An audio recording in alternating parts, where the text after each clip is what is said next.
Right now, it's time to bring in Tornado Pagano. Good morning, Pat. Yeah, I heard. Yeah, Is it F1? The National Weather Service, the tornado in Kent came in at EF-0. Okay, it had maximum winds at 85 miles an hour. Now, just before that, that storm when it was in New York State produced a tornado in Amenia, New York. That was an Was an EF1, F1? and Yeah. that had peak winds at 100 miles an hour. Both those tornadoes stayed on the ground about zero point 0.6 miles, so a little over a half a mile on the ground each one.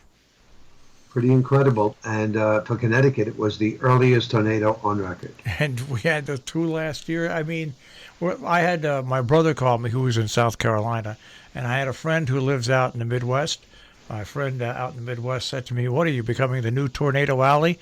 So I said, "No, we're kind of like the duck pin bowling compared to the real bowling." But uh, there's no doubt about it. We get more severe weather here than we normally get. There's no doubt about it. Well, again, there's the expression, the extremes are now the norm. Yeah. That's really what it's becoming, unfortunately. And I mean, everything is earlier and everything is, more intense. Yeah.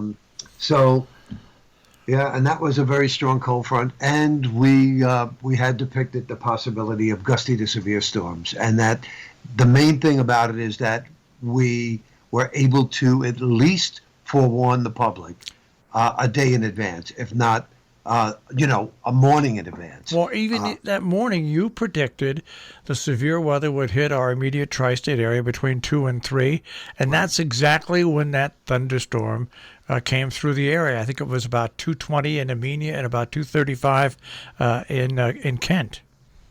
Yeah, again, the art of forecasting is definitely getting better and better and better.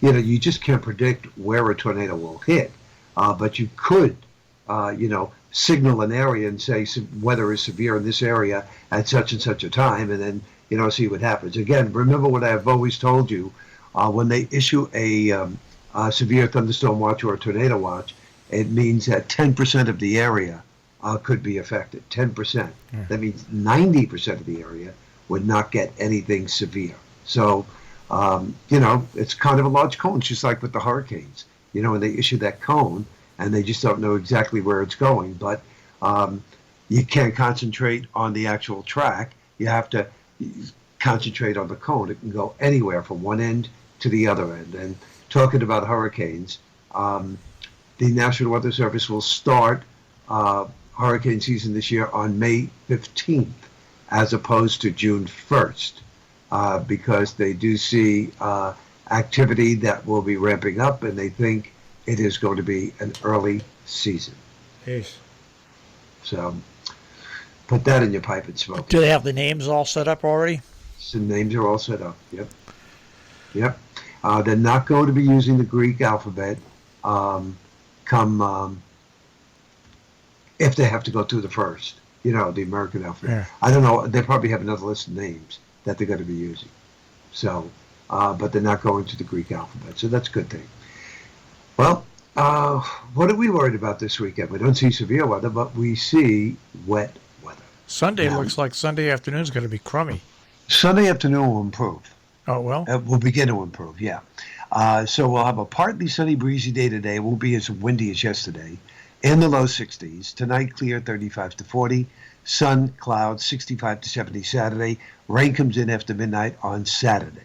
Sunday, periods of rain. I think they'll begin to taper off by midday. So around 2, 3 o'clock, it should be tapering off, mid-50s.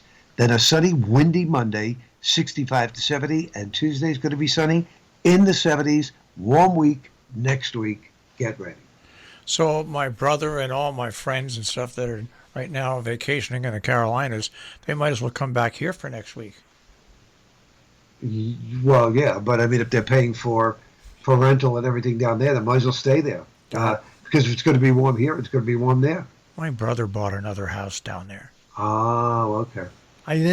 You could have never predicted to me that my brother Mark would have wind up living in South Carolina. Now, maybe, Georgia, the coast of Georgia, or maybe, but I never would have. But he to buy a car there. When he bought his first car there, Yeah. he said, like Connecticut, bought a car at the dealership, got the plates, was registered and everything, and there was no tax. No tax. So he saved thousands of dollars, and he was able to do everything right at the car dealership.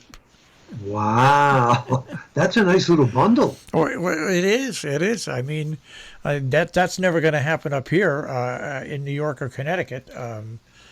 But anyway, so yeah, so what the heck? And my friend who lives out, Barry, who lives out in the Midwest, he lives out in Indianapolis. 2 days ago, he sent a picture of his backyard. He's got a beautiful pond in his backyard. There was about 3 or 4 inches of snow, right? Yeah. Then he sent a picture of that same pond about 9 hours later in the afternoon. Beautiful sunshine, and all the snow is gone. Yep, that's how it goes, doesn't it? Well, that's what happened around here during that storm. Temperature went from 65. We had the heavy rain, heavy hail, heavy winds, and then all of a sudden that died down to snow showers, and then the snow showers turned back into a sunny day, all in 2.5 hours. Yeah, it was pretty incredible. Yep. But that's what keeps things interesting, especially for yours truly. Hey, SpaceX, they sent those 4 astronauts. They took off this morning heading towards the space station. Wow, that's great. That they're is great. Yeah. They're up. So, well, I hope we make as much progress with this virus as they are with space. Well, we're not doing that bad. Connecticut is down to 1.27. I think it's 1.27% now, which is very, very good. Even New York's improving. The rest of the world, there's some places in the rest of the world that aren't.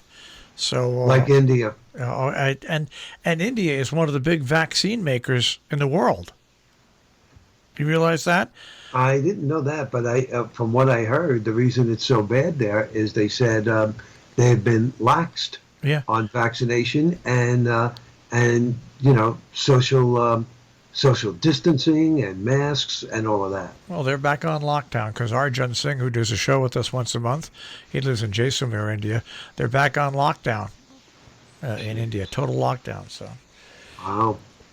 And we're doing just exactly opposite. We're opening up here, so we'll see what happens. But let's hope those vaccinations hold through. And I hear some people complaining, "Oh, we're going to have to get booster shots." Hey, you get a flu shot every year, so instead of the flu shot, you're going to get this shot every year. Quit complaining, Well, I mean, again, what's the alternative? Yeah, that's exactly right. People don't look at that. People just don't look at that at all.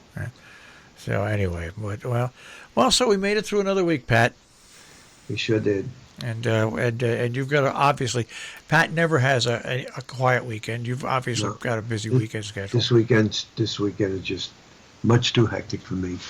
Yeah. And it starts tonight and it doesn't end until Sunday night. So a lot of things to do, but hopefully after this weekend, well, I was going to say hopefully it'll calm down. It won't.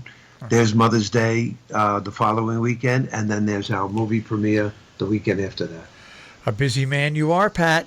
Yeah, thank you. All right, we'll speak to you on Monday. Have a great weekend. Yeah, do the same, Marshall. Take care. Bye-bye. Pat Pagano this morning in the Weather Center with a check on our tri-state forecast.